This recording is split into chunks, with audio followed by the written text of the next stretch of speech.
माननीय सर्वोच्च न्यायालय के आदेश से बना है ना राम मंदिर, तो इसका बीजेपी से क्या लेना देना है? मुझे समझ में नहीं आता क्यों उछलते रहते हैं भाजपा वाले। अगर आपकी शराब पॉलिसी, आबकारी नीति इतनी सही थी तो उसको वापस लेने की जरूरत क्यों पड़ी? आप लोगों पर ही जिस भ्रष्टाचार के खिलाफ आप आवाज उठाते थे उसमें ही आपके ही फील्ड को किसी ने कब्जा कर लिया कहा जाए। बीजेपी का भ्रष्टाचार के खिलाफ बोलना उसी तरीके से है जैसे ओसामा बिन लादेन और डाकू गब्बर सिंह अहिंसा पे उपदेश दे। राघव चड्ढा को लेकर सोशल मीडिया पे बड़ा कैंपेन टाइप चल रहा है, चीजें चल रही हैं कि राघव चड्ढा गायब हैं, राघव चड्ढा ऐसे वक्त में पार्टी के साथ नहीं खड़े हैं, क्या राघव चड्ढा खुद को बचा रहे? इस पर क्या कहेंगे? अरविंद केजरीवाल के जेल जाने के बाद सुनीता केजरीवाल को फोर फ्रंट पे रखा गया। अगर आप विपक्ष की राजनीति में हैं तो तैयार रहना पड़ेगा, और ऐसी तानाशाह सरकार होगी तो जेल भी जाना पड़ सकता है। जिस कांग्रेस के खिलाफ आप थे वो कांग्रेस आज आपके साथ खड़ी है। वहां जो तब आप लोगों ने किया था वो एक तरह से मतलब अफसोस होता है कि वो नहीं करना चाहते इस तरह से।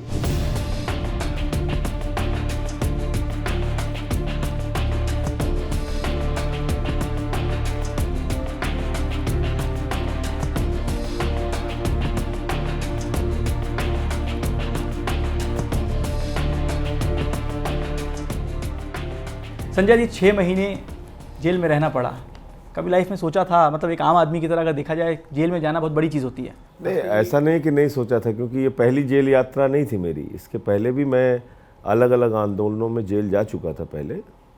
तो अगर आप राजनीति में हैं तो माला भी पहनाते हैं लोग, ताली भी बजाते हैं आपके भाषण देने पे, और जब विपक्ष की ऐसी तानाशाह सरकार होगी तो जेल भी जाना पड़ सकता है। उसमें कोई मतलब इस बात के लिए अगर आप विपक्ष की राजनीति में हैं तो तैयार रहना पड़ेगा, और ख़ासतौर से जब मोदी जी देश के प्रधानमंत्री हैं तो ज़रूर तैयार रहना पड़ेगा। तैयार रहना पड़ेगा। आपके नेता अरविंद केजरीवाल भी जेल में हैं और उनके लिए आप लोगों ने एक उपवास रखा था, बड़ा आप लोगों ने उसको उपवास का नाम दिया और सोशल मीडिया पे आपके जो विरोधी हैं उसको रोज़ा का नाम दे दिया। क्या कहेंगे इस पर? देने दिए, उनके पास कोई काम तो है नहीं। वो ये तो बता नहीं सकते कि कितने लोगों को एजुकेशन दी, कितनी नौकरी दी, कितनी महंगाई कम करी, यही सब करना है उनको। इसीलिए मैं कह रहा हूँ ना कि ये इस देश के लिए खतरनाक पार्टी है, ड्रामेबाज पार्टी है और महाभ्रष्ट पार्टी है, तानाशाह पार्टी है, इसलिए इसको हटाना जरूरी है। आप बात करेंगे नौकरी की, वो कहेंगे रोजा और पता नहीं क्या क्या, ईद, इसी में लगे रहेंगे। भाई एक उपवास के कार्यक्रम को हास्यास्पद बना के आप क्या साबित करना चाहते हैं? आप भ्रष्टाचार का नाम ले रहे हैं क्योंकि आप सरकार में जब आप लोग राजनीति में आए तभी आप भ्रष्टाचार के खिलाफ एक आवाज़ उठाकर आए थे, लेकिन अब आप लोगों पर ही जिस भ्रष्टाचार के खिलाफ आप आवाज़ उठाते थे उसमें ही आपके ही फील्ड को किसी ने कब्जा कर लिया कहा जाए। बीजेपी आपके ऊपर, जिस पार्टी को कहा जा रहा था कि हम अलग तरह की पार्टी बीजेपी कैसे कब्जा कर लेगी? भ्रष्टाचार का आप कह रही हैं कि आप भ्रष्टाचारी हैं। बीजेपी का भ्रष्टाचार के खिलाफ बोलना उसी तरीके से है जैसे ओसामा बिन लादेन और डाकू गब्बर सिंह अहिंसा पे उपदेश दे। बीजेपी कैसे भ्रष्टाचार के खिलाफ बोल सकती है? मतलब ये गोदी मीडिया उनके सपोर्ट में है इसलिए वो बोल सकते हैं भ्रष्टाचार के खिलाफ। मतलब अजीत पवार पे आप 70,000 करोड़ के घोटाले का आरोप लगाएंगे, फिर उसको गले लगा के वित्त मंत्री और डिप्टी चीफ मिनिस्टर बनाएंगे, आप भ्रष्टाचार के खिलाफ बोलेंगे। हसन मुशर्रफ पे आरोप लगाएंगे, उसको मंत्री बनाएंगे।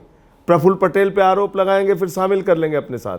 तो आप भ्रष्टाचार के खिलाफ बोलेंगे। तो नारायण राणे पे भ्रष्टाचार का आरोप लगाएंगे और उनको अपने साथ शामिल कर लेंगे। जनार्दन रेड्डी, शुभेंदु अधिकारी, मुकुल राय, हेमंत विश्व शर्मा, कितने नाम लूं आपको? देश भर के भ्रष्टाचारियों को चुन चुन के, अशोक चौहान चुन चुन के बीजेपी में अपने साथ मिलाया इन लोगों ने। नवीन जिंदल को कोयला घोटाले का आरोप लगाते थे, शामिल कर लिया। तो इसलिए मैं आपसे कह रहा हूं कि कम से कम बीजेपी को अपने चेहरे पर कालिख लगा के ही भ्रष्टाचार के खिलाफ बोलना चाहिए। ये तो आपकी जो स्ट्रेटेजी थी भ्रष्टाचार के खिलाफ, लगातार आपने यूपीए सरकार को, कांग्रेस को घेरा और आप लोग भी राजनीति में इसी पैटर्न पे आए, तो आपसे वही आपकी चीजें छीन कर आपके ही खिलाफ इस्तेमाल किया जा रहा है। जो आप आरोप लगाते थे, आप पे भी आरोप लगा रहे हैं। तो हम आप इनके भी जो सच्चाई है वो सामने रखें।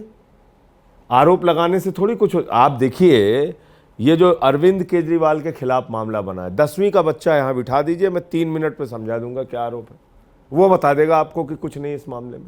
एक आदमी को आप गिरफ्तार 16 सितंबर को छापे मारते हैं मंगूटा रेड्डी पे, 16 सितंबर 2022 को। उसी के बेटे को 10 फरवरी 2023 को गिरफ्तार कर लेते हैं। 16 जुलाई को उससे केजरीवाल के खिलाफ स्टेटमेंट लेते हैं। 18 जुलाई को आप उसको बेल दे देते हैं। तीसरा व्यक्ति है शरद रेड्डी।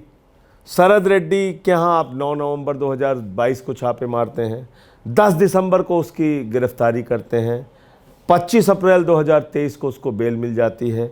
राघव रेड्डी मंगुट्टा रेड्डी मिलकर 10 बयान देते हैं, 8 बयान में केजरीवाल का नाम नहीं लेते हैं, अंतिम के 2 बयान में केजरीवाल का नाम लेते हैं और उनको बेल मिल जाती है। 12 बयान शरद रेड्डी देते हैं, अंतिम के 2 बयान में केजरीवाल का नाम लेते हैं, 10 बयान में नाम नहीं लेते हैं, मतलब आप उनको बेल मिल जाती है। पिक हो रहा है और इसको अनरिलाइड अपॉन डॉक्यूमेंट में डाल दिया। मजेदार बात समझिए बिल्कुल कि जिन बयानों में अरविंद केजरीवाल का नाम मंगुंटा रेड्डी, राघव रेड्डी और शरद रेड्डी ने नहीं लिया, उन बयानों को अनरिलाइड अपॉन डॉक्यूमेंट में डाल दिया गया, छिपा लिया गया उसको कोर्ट से। लेकिन इसमें एक बात तो होगी ना कि जो कहीं भी पूछताछ होती है तो धीरे धीरे करके वो चीज़ों को उगलते हैं, धीरे धीरे चीज़ों को एक्सेप्ट करते हैं। एक बार में कोई किसी को पकड़ के पीएमएलए में ऐसा नहीं है, यही कहा जाता है ना, तर्क तो सादा यही है। पीएमएलए में ऐसा नहीं है कि मजिस्ट्रेट के सामने दिए गए बयान के बराबर ही महत्व सेक्शन 50 में दिए गए बयान का है और उसमें आपको झूठ बोलने की गुंजाइश नहीं होती। मैं अपना नाम तो नहीं बोल सकता, लेकिन आप किसी से भी पूछिएगा जिससे ईडी पूछताछ करती है, उसको कहती है देखिए भाई आपका बयान सेक्शन 50 में दर्ज हो रहा है, अगर आपने झूठ बोला तो आपके खिलाफ कार्रवाई होगी।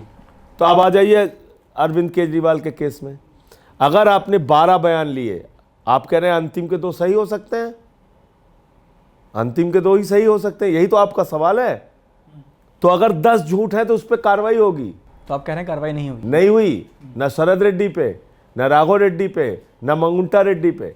आप जब ये बात करते हैं कि शराब नीति के ऊपर बातें हो रही हैं और आप बता रहे हैं कि सारी चीज़ों में आपको फंसाने की कोशिश हुई, अगर आपकी शराब पॉलिसी, आबकारी नीति इतनी सही थी तो उसको वापस लेने की जरूरत क्यों पड़ी? अरे भाई वही शराब नीति पंजाब में चल रही है, तो दिल्ली में वापस क्यों लिया? वहां पे सरप्लस वापस इसलिए लिया कि यहाँ पे ठेके जो निर्धारित किए गए थे, यानी कि पुरानी शराब नीति में जितना ठेका था उतने ही ठेके नए शराब नीति में थे, लेकिन नई शराब नीति में इन लोगों ने कहीं पर भी ठेके खुलने नहीं दिए और इसके कारण से रेवेन्यू लॉस हुआ और उसको वापस लेना पड़ा। यहाँ पे लॉ एंड ऑर्डर हम लोगों के पास तो है नहीं, तो उन्होंने शराब के ठेके खुलने नहीं दिए और उसके बाद ये पॉलिसी वापस लेनी पड़ी। ये बिल्कुल गलत प्रचारित किया जाता है कि उसमें कुछ गड़बड़ी थी इसलिए हमने उसको वापस लिया। सवाल ये है कि बीजेपी इतना बड़ा रिस्क क्यों लेगी कि आपके सबसे बड़े नेता को जेल में डाल दे, क्योंकि उनको पता है जब लेगी तो नहीं, उनको पता है कि आपके पास इमोशनल एस्पेक्ट है। देश में जब भी कोई बड़ा नेता जेल जाता है तो उसके फॉलोअर्स और बढ़ जाते हैं। ये सबको पॉलिटिकली आप भी समझते हैं चीजों को, हम लोग समझते हैं, तो इमोशनली कार्ड उनको पता है, फिर ऐसा रिस्क क्यों लेगी? इसीलिए तो मैं आपसे कह रहा हूं कि अगर 400 पार का नारा वाकई सच होता तो कतई मोदी जी ये काम नहीं करते। इसलिए ही मैं आपसे कह रहा हूं, और जितने भी सीनियर जर्नलिस्ट होंगे उनसे पूछिएगा कि 400 पार के नारे में और किसी भी नेता को अगर ये लगता है कि वो एक तरफा जीत रहा है चुनाव, तो कभी हथकंडे नहीं अपनाता है वो कि 2-2 सिटिंग चीफ मिनिस्टर को उठा के जेल में डाल दें, सांसद को, मंत्री को, सबको उठा के जेल में डाल दें। ये काम नहीं करता है वो। हार का डर है बीजेपी को? बिल्कुल है। सैचुरेशन पॉइंट पे खड़े थे 2019 में। महाराष्ट्र में सीटें कम होंगी, बिहार में सीटें कम होंगी, राजस्थान में सीटें कम होंगी, मध्य प्रदेश में सीटें कम होंगी, दिल्ली में कम होंगी, पंजाब में कम होंगी, हरियाणा में कम होंगी। आप कह रहे हैं बिहार में, मध्य प्रदेश, राजस्थान जिसमें विधानसभा चुनाव अभी कंप्लीट हुआ है, जहां बीजेपी जीती है, झारखंड में सीटें कम होंगी, वहां बीजेपी की सीट कम हो जाएगी। मध्य प्रदेश, राजस्थान में पूरी की पूरी सीटें बीजेपी के पास थी, लगभग कम ही होंगी, इसलिए घबराए हुए हैं। किसी भाई आप समझिए कि इनकी 60-70 सीटें भी कम हो गई तो 300 सीटें थी इनकी, लगभग 303 कितनी, तो नहीं बननी इनकी सरकार। 180 का आंकड़ा जो राहुल गांधी जी ने बोला उस दिन यहाँ 31 मार्च की रैली में, वो लगभग सही है, उतने पे ही जाएंगे।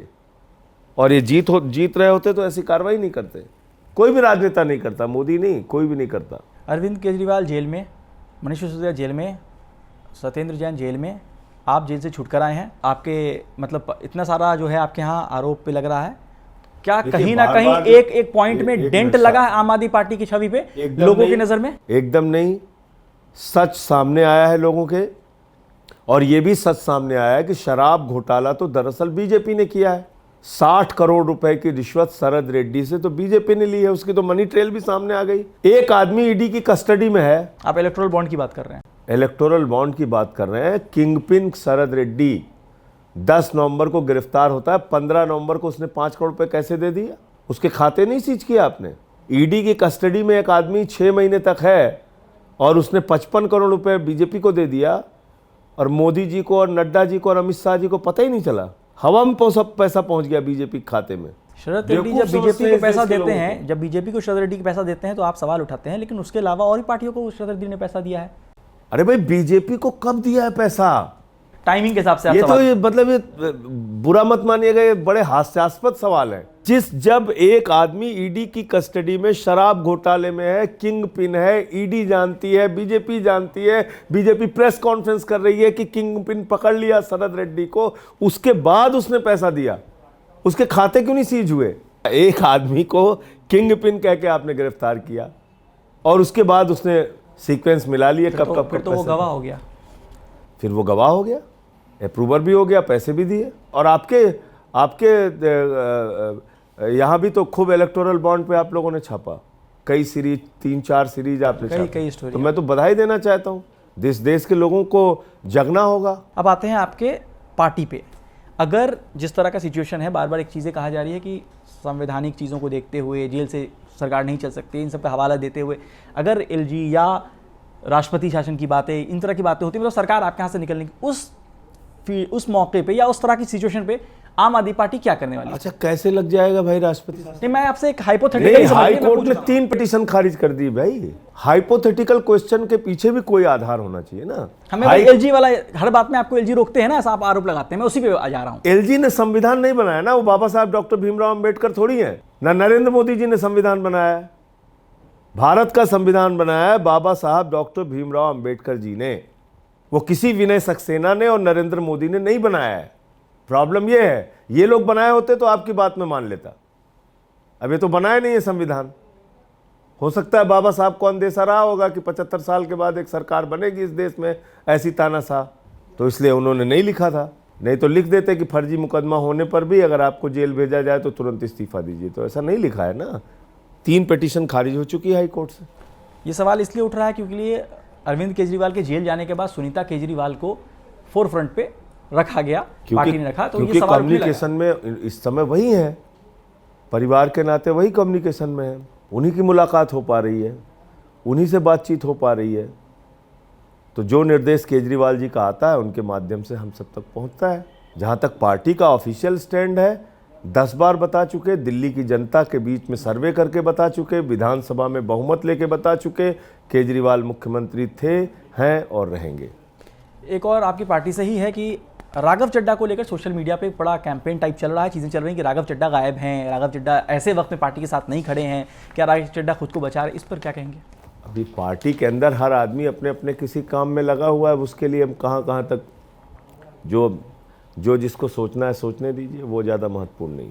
उस पर आप कोई क्लियर जवाब नहीं देंगे? कुछ भाई, तो आपके पार्टी का नेता, अगर इतना इंपॉर्टेंट नेता जो लगातार फोरफ्रंट पे रहा, वो अचानक नहीं है। बहुत सारे लोग अपने कामों में व्यस्तता होती है, कोई दिक्कत नहीं है ना। बाकी लोग हैं, सब लोग काम कर रहे हैं। बीजेपी के पास एक बड़ा मुद्दा है, वो है राम मंदिर का। राम मंदिर प्राण प्रतिष्ठा हो, उसके बाद हो, कई नेता लगातार जवाब दे रहे हैं। कुछ लोग ये कह रहे हैं, कुछ लोग, क्योंकि ये वोट बैंक उनके पास है, उनके पास ऑप्शन है कि हमने राम मंदिर बनवाया है, आप हमें वोट दीजिए। लोग, आपके पास उसका क्या काउंटर है? नहीं, उसका मतलब क्या है? मतलब राम मंदिर हमने बनवाया है, मतलब इसका क्या मतलब है? तो भाई तो मैं पूछ रहा हूँ, आपका काउंटर क्या है? इसके लोगों के चंदे से बनाया है ना राम मंदिर। रास्ता निकालना, नहीं, रास्ता सुप्रीम कोर्ट ने निकाला है। प्राण प्रतिष्ठा में सबसे आगे वो थे, सुप्रीम कोर्ट ने निकाला है ना, सुप्रीम कोर्ट के आदेश से बना है ना, माननीय सर्वोच्च न्यायालय के आदेश से बना है ना राम मंदिर, और देश के करोड़ों लोगों की आस्था है उसमें।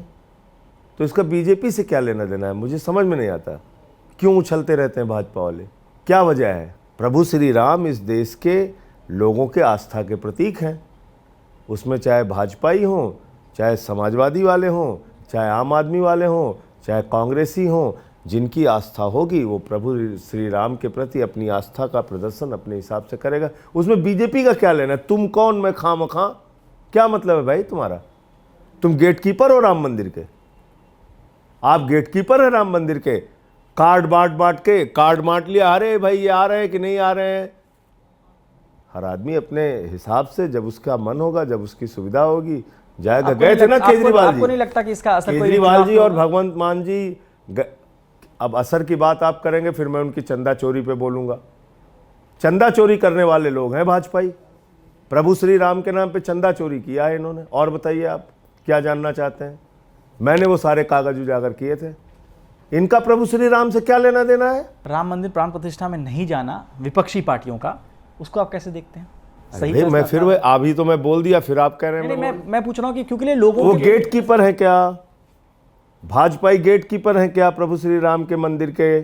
जब विपक्ष के जिस नेता का मन होगा जाएंगे। मैं आपसे पूछ रहा हूं, चलिए आप बताइए, श्री रामनाथ कोविंद जी को क्यों नहीं बुलाया गया प्रभु श्री राम के मंदिर का शिलान्यास जब हुआ? तो ये तो बुलाने वाले ही बता सकते हैं, मेरा तो उससे वास्ता नहीं है, तो मैं तो नहीं बता सकता। भाई राज्यपाल मौजूद थी वहां पे, उत्तर प्रदेश के मुख्यमंत्री मौजूद थे, प्रधानमंत्री जी मौजूद थे शिलान्यास के मौके पर, तो तत्कालीन राष्ट्रपति रामनाथ कोविंद जी क्यों नहीं मौजूद थे? बताइए, जवाब दीजिए इसका। नहीं किसी जवाब तो मैं नहीं दे सकता, उनके जवाब तो वही देंगे। भाजपा वालों से पूछ के बता दीजिएगा हमें। अच्छा चलिए वो भी छोड़ दीजिए, सबको बुलाया आपने और सबके जुलूस निकाले, हाँ ये नहीं आ रहे हैं, ये नहीं आ रहे हैं, देखो ये नहीं आ रहे हैं। तुम सबकी आस्था, तुमने थर्मामीटर लेके तुम बैठे हुए, तुम सबकी आस्था चेक कर रहे हो। आपने हमारी बात के बीच में कहा था कि 2019 में बीजेपी सैचुरेशन पे थी। मैं एक सवाल ये है कि अगर वहाँ सैचुरेशन आपको लगता है, अभी जो आपका इंडिया गुट बना और वो सारे लोग साथ आए कि चलो बीजेपी को हटाना है, उस पर धीरे धीरे करके नीतीश कुमार बाहर चले गए, ममता बनर्जी ने अपनी अलग स्ट्रेटेजी रखी, आप लोगों की पंजाब में अलग स्ट्रेटेजी रही, तो ये गुट जो है एकजुट कहाँ दिखता है? फिर वो जो आप कह रहे हैं 180 पे रोक देंगे, देखो ऐसा किस बिना पे कैसे रोक देखो देंगे? ऐसा है कि ऐसा नहीं है कि एनडीए के गठबंधन एक दूसरे के खिलाफ नहीं लड़ते, वो भी लड़ते हैं। तो हम विपक्ष का स्पेस जहां है ही नहीं है बीजेपी के लिए, पंजाब में बीजेपी का कोई अस्तित्व नहीं है, वहां पे हम क्यों विपक्ष का स्पेस देंगे उनको? तो ये हमारी रणनीति का हिस्सा है। चलिए एक आखिरी सवाल करते हैं कि आज आपके साथ कांग्रेस खड़ी है, जिस कांग्रेस के खिलाफ आप लगातार आप लोगों ने आरोप लगाया, शीला दीक्षित पर आरोप लगाया, बहुत मास लेवल पे प्रोटेस्ट हुआ, ना आंदोलन हुआ, आप लोग की पार्टी बनी, सरकार बनी। जिस कांग्रेस के खिलाफ आप थे वो कांग्रेस आज आपके साथ खड़ी है, तो क्या कभी ऐसा लगता है कि वहाँ जो तब आप लोगों ने किया था वो एक तरह से मतलब गलती हो गई थी, या मतलब अफसोस होता है कि वो नहीं करना चाहते इस तरह से? देखिए, मुझे आज तक किसी ने, पत्रकार ने ये नहीं पूछा कि जिस अजीत पवार के 70,000 करोड़ का घोटाला मोदी जी ने निकाला था, उसके साथ मोदी जी कैसे खड़े? नहीं, वो सवाल मैं मोदी जी से पूछूंगा अगर मौका मिलता है तो। और मैंने मेरी स्टोरीज में करता हूं, तो ये सवाल मैंने अभी 2 दिन पहले ही पूछा है। मैं आपको टारगेट नहीं कर रहा, मैं ये कह रहा हूं, मैं आपसे सिर्फ ये कह रहा हूं कि देश के चुनिंदा भ्रष्टाचारियों को अपने साथ शामिल करके बीजेपी वाले हमसे सवाल पूछते हैं, राज्य सरकारों को कुचलने और उनकी सरकारों को गिराने तोड़ने वाले सवाल हमसे पूछते हैं। हम ये बता रहे हैं कि देश में संवैधानिक संकट है, लोकतंत्र खतरे में है, लोकतंत्र बचेगा नहीं, सरकारें बचेंगी नहीं, विपक्ष बचेगा नहीं। ये मैं पूरी गंभीरता से बात कर रहा हूं। नहीं, मैं उस अफसोस की बात कर रहा हूं जी, मैं उस अफसोस की बात कर रहा हूं कि इतना एग्रेसिव थे आप लोग कांग्रेस के खिलाफ, आज कांग्रेस आपके साथ खड़ी है, तो थोड़ा लगता होगा कि बहुत सारे लोगों से मतभेद होते हैं और उसके बाद तालमेल होते हैं, इसमें कौन सी इतनी बड़ी बात है? तो इंडिया गुट की जो पार्टियां हैं वो कितना सीट लाने वाली हैं आपके हिसाब से? इंडिया गठबंधन की सरकार बनने वाली है 2024 में, इंडिया गठबंधन की सरकार बनेगी। और बीजेपी कितने पे सिमटेगी आपके हिसाब से? बीजेपी का तो जो राहुल गांधी ने कहा है वो आंकड़े ठीक है, 180 सीट 180 सीट। और मैंने कल बता भी दिया था जंतर मंतर पे कि भाई इनके नारों की हकीकत क्या है। 13 राज्यों में 10 साल में इन्होंने अलग अलग समय में, और भी 2-4 बढ़ गए हैं उसमें, अलग अलग समय में इन्होंने नारे दिए। जो नारे दिए उससे हकीकत में सीटें 1/4 आई, उससे कम आई, ये हालत हुई। दिल्ली में भी 45 पार का नारा दिया था, 8 सीट आई यहाँ पे। 200 पार का नारा दिया था, 73 सीट वहाँ आई, 77 सीट बंगाल में। तो ऐसे ही है। चलिए, हमसे बात करने के लिए बहुत थैंक यू।